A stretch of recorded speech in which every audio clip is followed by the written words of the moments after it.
Salutare tuturor și bine ați revenit la un nou episod al Realității Auto de pe piața germană. În episodul de azi, Opel Astra K după un an de utilizare și un test de consum.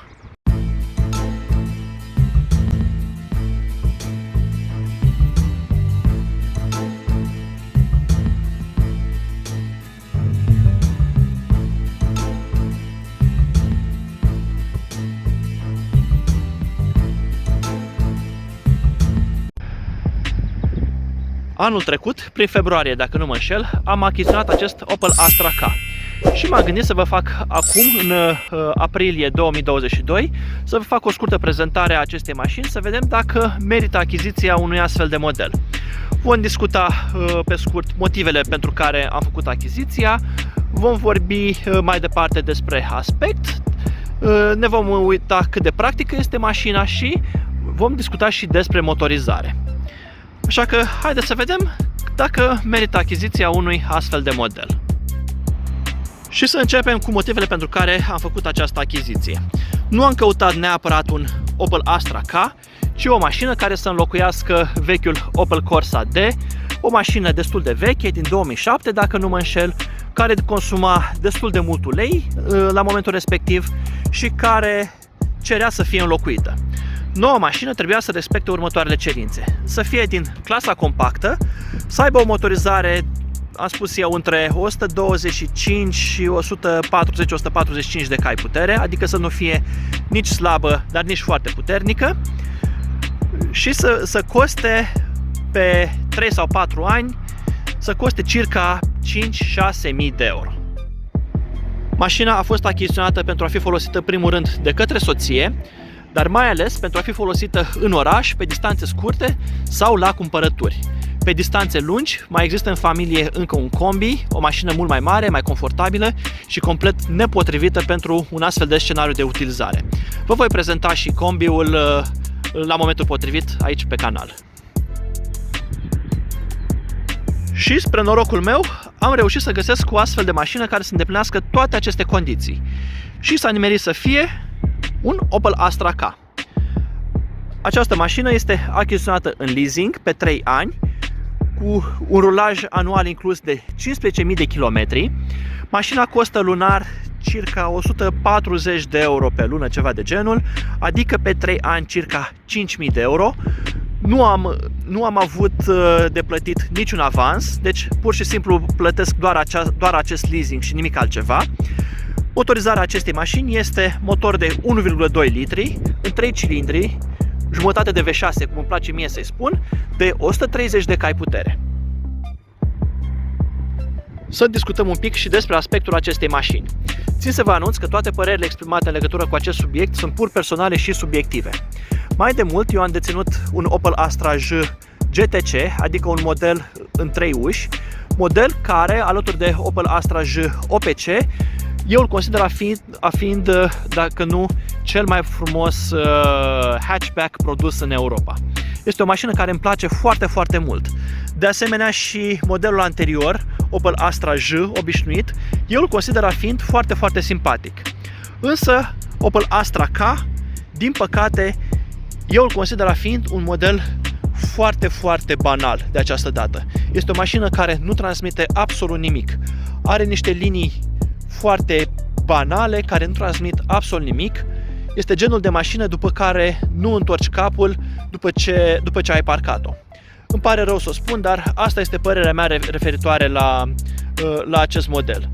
După cum v-am spus, părerea este pur subiectivă, puteți să fiți de acord cu mine, puteți să nu fiți de acord, fiecare are preferințele sale.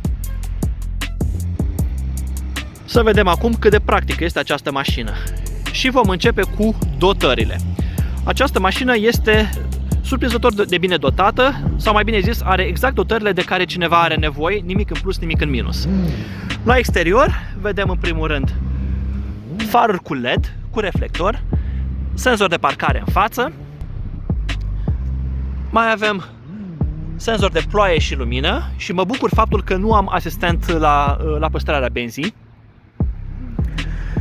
În spate vedem de asemenea din nou senzor de parcare, o cameră de marșarier, Camera de marșarier care mie mi se pare destul de nefericit amplasată aici. De ce? Aș prefera să fi fost amplasată mai degrabă aici, pentru că sare foarte multă mizerie de pe stradă și ajunge aici pe camera. Să vedem portbagajul. Portbagajul are o formă destul de practică, este destul de încăpător, încape foarte bine aici scaunul pentru copil. Este neașteptat de mare și de asemenea îmi încap aici toate cele patru roți când merg la schimb, roți de vară, roți de iarnă. La interior să vă mai arăt câteva lucruri. Iată cum stă baza pentru scoică. Scaunul este tras cât scoica și în față, chiar dacă în spate avem acea scoică, în față se stă neașteptat de bine. Încă în combi se stă mult mai rău. Iată, se stă practic normal, deși scaunul este tras să încapă scoica în spate. Se stă foarte, foarte normal aici. Încă în combi stau cu genunchii aici în bord, deși aceea este o mașină mult mai mare, dar iată că nu este și mai încăpătoare. După cum se poate vedea, am peste oglinda mașinii, am o altă oglindă aici amplasată. De ce? Pentru că oglinda mașinii este foarte, foarte mică, ceea ce conferă o vizibilitate foarte, foarte proastă în spate și deci am cumpărat o oglindă ieftină de pe eBay pentru a corecta acest lucru. Să vă mai arăt încă un detaliu pe care eu îl consider foarte stupid, dar pentru asta trebuie să ne mutăm un picuț pe scaunul șoferului. Haideți să mergem.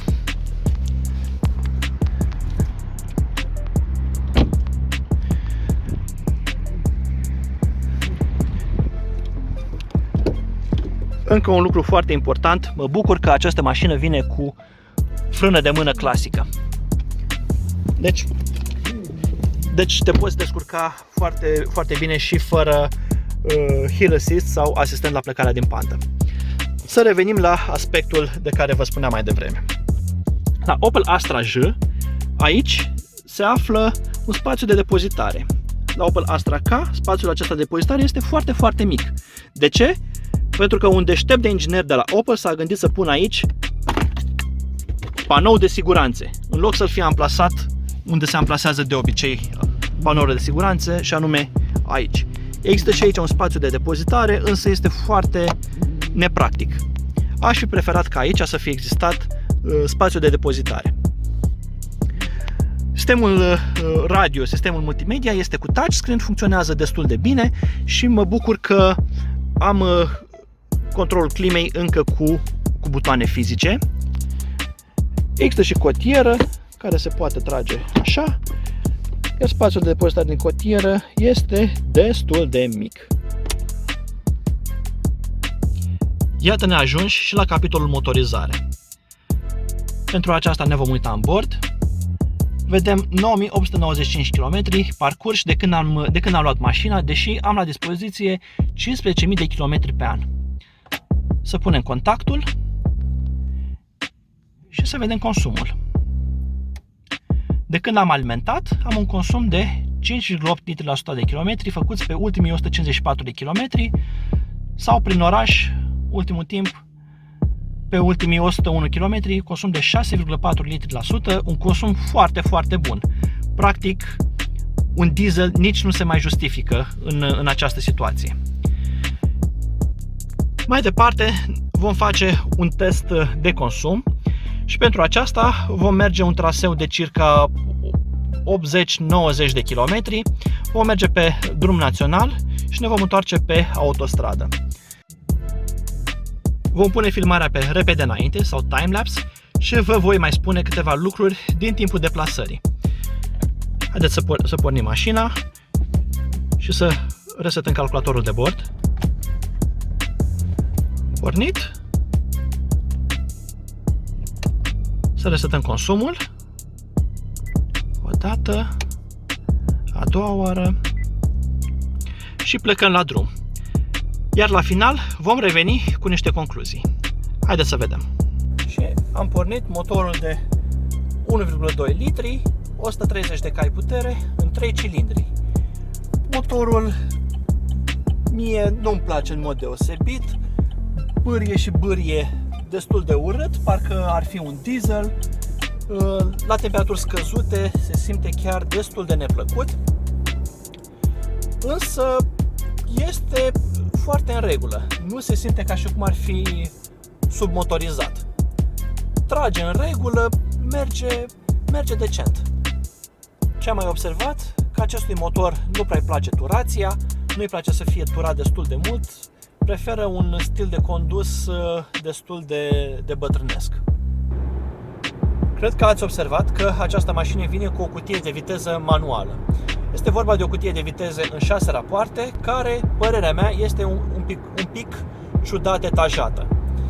Iată, la o viteză de 100 de km la oră am acum o turație de 2200 de rotații pe minut. Sunt în treapta a 5-a și dacă schimb în treapta a 6-a, nu-i mai place să tragă. Trage destul de rău. Simt o cădere de putere destul de mare. Dar timoneria cutiei este destul de bine, schimbă destul de frumos treptele. Și se simte chiar foarte plăcut la utilizare. De asemenea, la 60 de km la oră am aceeași turație de circa 2000, 2100, 2200 rotații pe minut în treapta a 3-a, iar în treapta a 4-a nu se mai simte plăcut și coboară la 1600, 1700 de rotații pe minut, destul de neplăcut. Din păcate, multe cutii de viteze automate chiar subturează astfel motorul, totul pentru a acoperi tot felul de standarde de emisii și nu neapărat pentru că așa trebuie condus. La un condus normal, mașina accelerează destul de plăcut. Motorul se simte ca un diesel cumva, adică peste 4500 de ture parcă nu se mai întâmplă nimic, deși fiind pe benzină avem turație până la 6500-7000,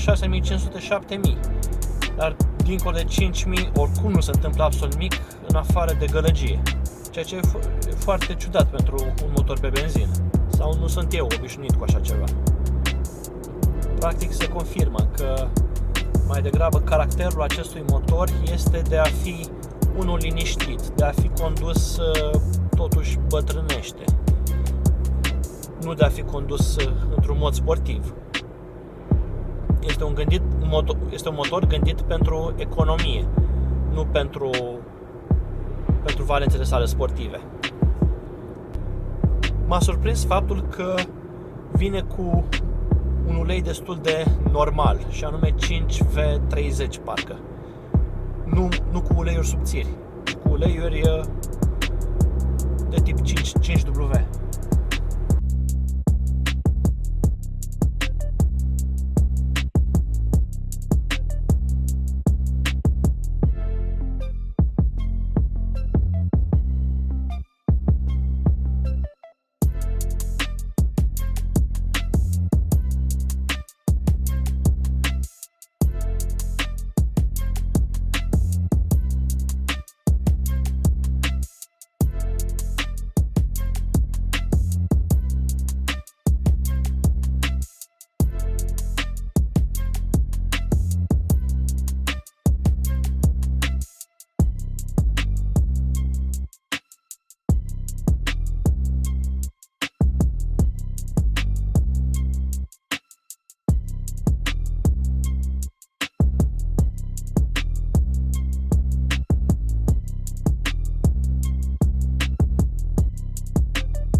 Iată că am terminat etapa testului pe drumul național. Să vedem ce consum avem până acum. 4,8 litri la 100 de kilometri, în condițiile în care am avut și câteva depășiri, dar și câteva zone destul de deluroase. În continuare vom merge pe autostradă înapoi la München, către parcarea de unde am plecat și vom vedea consumul total. Haideți să vedem.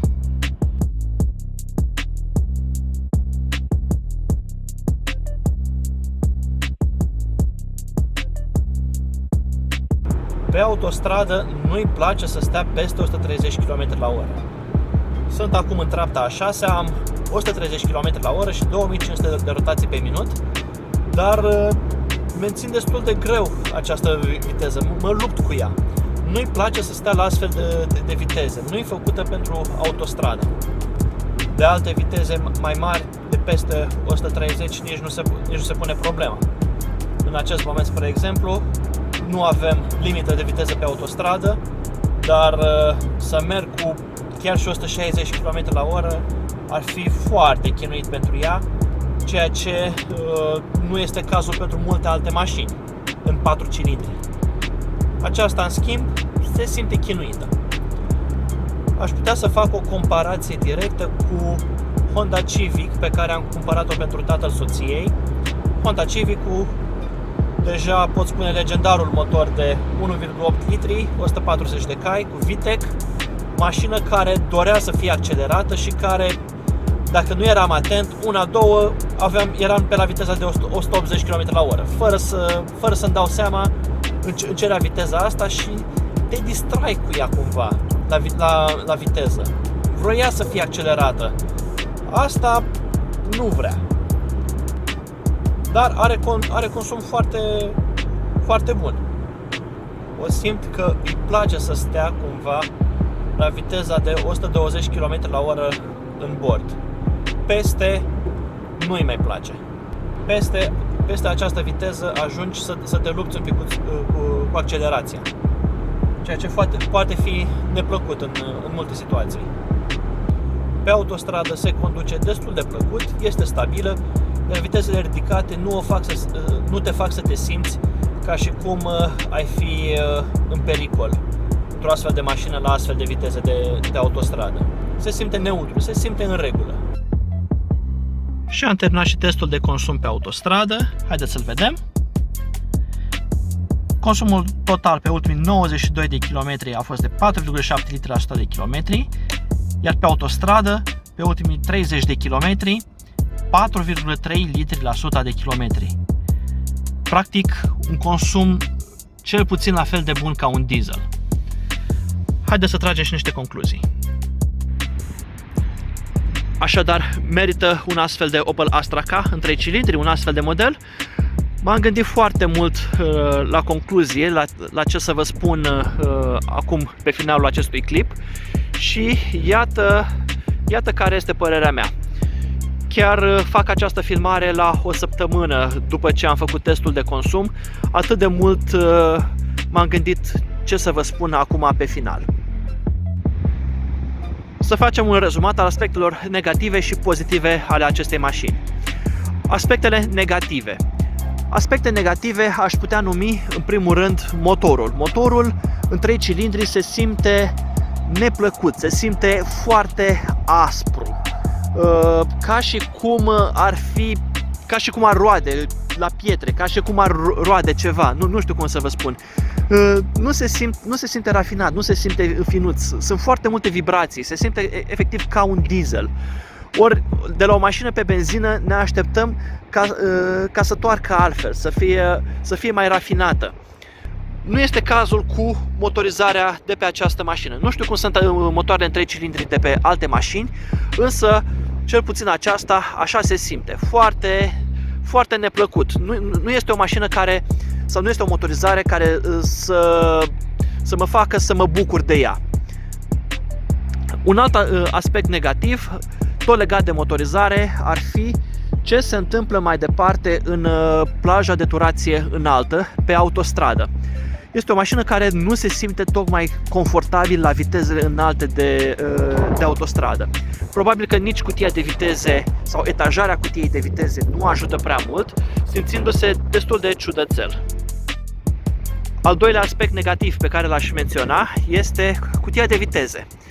cutie de viteze pe care eu o consider etajată un pic prea lung și este un pic ciudățică pentru gustul meu, deoarece treptele fiind cam lungi, în momentul în care schimbăm treapta, se cade undeva sub 2000 de rotații pe minut în zona de turbo lag și se simte ciudat, trage ciudat, trage rău de fapt în acea zonă. Al treilea aspect negativ este legat de modul în care se simte această mașină la vitezele de croazieră de pe autostrăzi, de peste 130 de km/h. Este o viteză la care această motorizare nu se simte tocmai confortabil. Nu-i place să stea la această viteză. Deseori mă lupt cu ea să o țin la viteze de 130-140 km/h. Această mașină preferând cumva să tragă cu maxim 120 de km/h. După cum v-am spus, aceste mașini nu-i plac turațiile și de asemenea, schimbat în treapta a 5-a în treapta a 6-a, pe autostradă se ajunge într-o zonă de turbo lag și practic nu-i place să tragă cumva în treapta a 6-a. Se simte în general neplăcut la aceste viteze. Nu știu, mie personal nu îmi place sau nu mă înțeleg cu ea la astfel de viteze. Poate că treapta a 5-a este un pic prea lungă și treapta a 6-a ar fi trebuit să intre undeva la, să spunem, 100 de km/h, nu mult mai sus. Al patrulea aspect negativ este dat, în opinia mea, de către oglinzi, atât cele exterioare cât și cea interioară. Oglinzile exterioare, în general la Opel, mereu am avut, cu multe modele de Opel, am avut probleme cu oglinzile. În oglinzi, în cele exterioare, vizibilitatea sau imaginea este redată ciudat. Nu-mi place cum se vede în ele la parcările laterale. Am avut probleme destul de mari la Opel Astra J GTC. Acolo chiar se vedea destul de rău în oglinda laterală pentru parcările laterale. De asemenea, cu un Opel Mokka închiriat, tot la fel, nu m-am înțeles cu imaginea din oglinzi și, după cum se poate vedea, la această mașină, la oglinda interioară, a trebuit să cumpăr o oglindă de pe eBay pe care să o instalez peste, deoarece cea a mașinii este mult prea mică și se vede foarte rău în spate. Și de asemenea, nici această mașină, nici Opel Astra K nu excelează la imaginea din oglinzile laterale. În schimb, cu Opel Corsa D, acolo chiar m-am înțeles foarte bine cu oglinzile retrovizoare. Și de asemenea și cu multe alte mașini pe care le-am condus, cu acelea mă înțeleg bine cu oglinzile, însă cu Opelurile, dintr-un motiv sau altul, nu mă înțeleg cu oglinzile. Nu am avut probleme, sau pot spune că am avut o părere foarte bună despre oglinzile de pe Skoda Octavia Combi. M-am descurcat, am avut o astfel de mașină închiriată în România, m-am descurcat foarte bine la parcări, chiar fără senzor de parcare, și comparativ cu Opelul, imaginea din oglinzile acelei mașini era mult mai bună. Asta ca să vă dau un exemplu comparativ. Iar ultimul aspect negativ legat de această mașină este dat de către forma ei, de către design. Este o mașină foarte plictisitoare, cu niște linii deloc interesante. Este o mașină care nu transmite absolut nimic. Este genul de mașină care, odată parcată, nu vei întoarce capul după ea. Nu va întoarce deloc privirea pe stradă. Efectiv, este echivalentul unui instrument. Fie că vorbim de un clește, de un patent sau de acest Opel, odată terminată treaba și pus deoparte, vei uita că există până data viitoare când vei avea nevoie din nou de instrument. Fie un instrument pentru deplasare sau un instrument pentru reparații.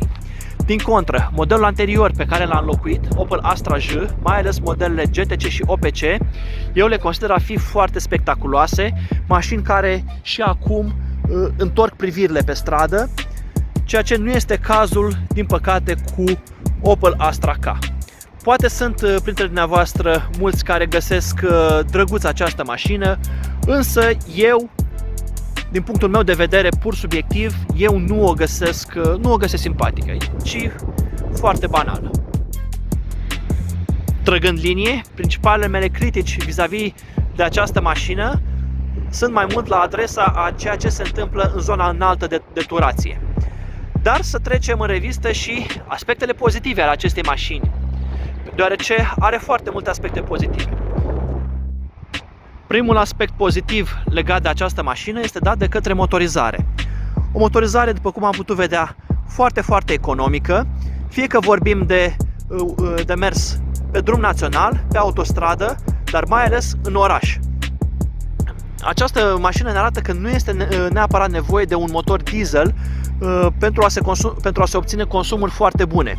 Iar referitor la utilizarea în oraș, o motorizare diesel, în primul rând, nu are ce căuta acolo. Motorizările diesel nu sunt destinate utilizării citadine. Însă, un astfel de motor pe benzină este mult mai potrivit pentru așa ceva și având consumul mic, această mașină este ceea ce trebuie pentru utilizarea de zi cu zi. Este o mașină perfectă pentru navetă, pentru cumpărături, dar și pentru concedii. Motorul în 3 cilindri, jumătate de V6, cum îmi place mie să zic, de 1,2 litri și 130 de cai putere, este unul foarte vioi, are demaraje bune, vă puteți baza pe el și pentru depășiri pe drumurile naționale și de asemenea este foarte echilibrat, foarte potrivit pentru gabaritul acestei mașini. Face ca această mașină să nu se simtă submotorizată, ci este o motorizare foarte plăcută și de aceea va face utilizarea acestei mașini în general foarte agreabilă, deoarece motorul nu vă va deranja modul în care trage această mașină. Și de asemenea, nefiind un motor foarte forțat, eu sunt de părere că pe viitor această mașină nu va pune probleme tehnice deosebite. Al doilea aspect pozitiv legat de această mașină este dat de către dotări.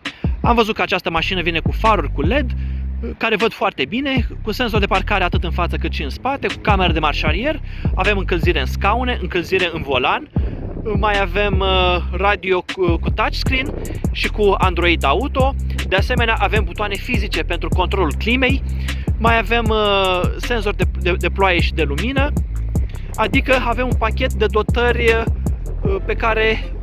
de care toată lumea are nevoie, nimic în plus, nimic în minus.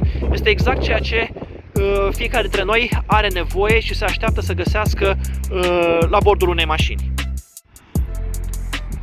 Tot apropo de dotări, îmi place că această mașină vine cu o cutie manuală în 6 rapoarte, o cutie de altfel foarte plăcută la utilizare, nu se simte ca și cum ar fi noduroasă, trecerea dintr-o treaptă în alta se face foarte lin, foarte plăcut și de asemenea vine cu o frână de parcare la manetă, nu la buton. Adică se poate utiliza fără probleme și fără un asistent la plecarea în pantă. La combi, spre exemplu, acolo a trebuit să fac retrofit de un astfel de sistem, deoarece, având frână la buton, plecarea în rampă era deseori foarte, foarte neplăcută, mai ales când ai o cutie manuală. În continuare, tot apropo de dotări, îmi place că această mașină nu are anumite sisteme opționale de asistență, cum ar fi tot felul de radare adaptive sau sistem de detecție a benzilor sau de recunoaștere a tot felul de indicatoare, sisteme care mai mult încurcă și care fac o mașină să fie prea complicată. Aceasta încă este o mașină ușor de folosit, simplă, fără tot felul de sisteme care să deranjeze, mai ales tot felul de persoane, probabil persoane mai în vârstă, care nu se pricep atât de bine la dezactivat astfel de sisteme și care, de fapt, ajung să se încurce în acestea. Ultimul aspect pozitiv legat de această mașină este dat de către spațiul din habitaclu, spațiul la interior. Am văzut că este o mașină destul de spațioasă pentru dimensiunile ei compacte.